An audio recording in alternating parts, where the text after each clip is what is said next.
नमस्कार दोस्तों, हम लोग ये पत्र पत्रिका और रचनाओं के बारे में अध्ययन करेंगे।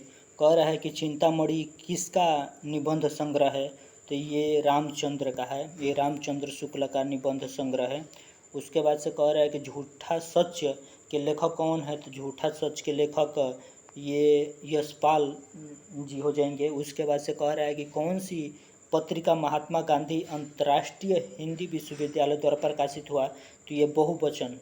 उसके बाद से कह रहा है कि साप्ताहिक पत्र प्रताप के संपादक कौन थे? तो गणेश शंकर विद्यार्थी थे।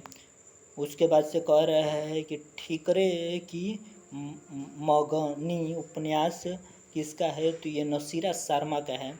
ये किसका है? तो ये नसीरा शर्मा का है।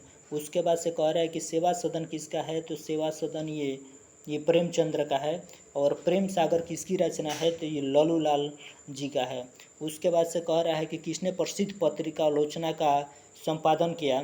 तो डॉक्टर नमोर सिंह और डॉक्टर धर्मवीर भारती और श्री शिवदान सिंह चौहान, ये थे, तीनों लोग थे ये आलोचना पत्रिका के संपादक।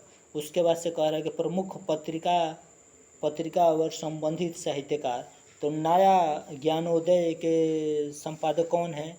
तो नया ज्ञानोदय के संपादक रविंद्र कलिया हो जाएंगे। उसके बाद से कह रहा है कि पहल पत्रिका के संपादक कौन है? तो ये ज्ञान रंजन, ये कौन हो जाएंगे? कि तो ये ज्ञान रंजन हो जाएंगे। उसके बाद से कह रहा है कि तद्भव किसकी पत्रिका है? तो ये अखिलेश की पत्रिका है। उसके बाद से कह रहा है कि हरी घास पर क्षण भर किस पत्रिका का संग्रह है? तो ये आगे का है। आचरण की सभ्यता किसका निबंध संग्रह है? तो आचरण की सभ्यता किसका निबंध संग्रह है? तो ये डॉक्टर संपूर्ण सिंह का है। उसके बाद से कह रहा है कि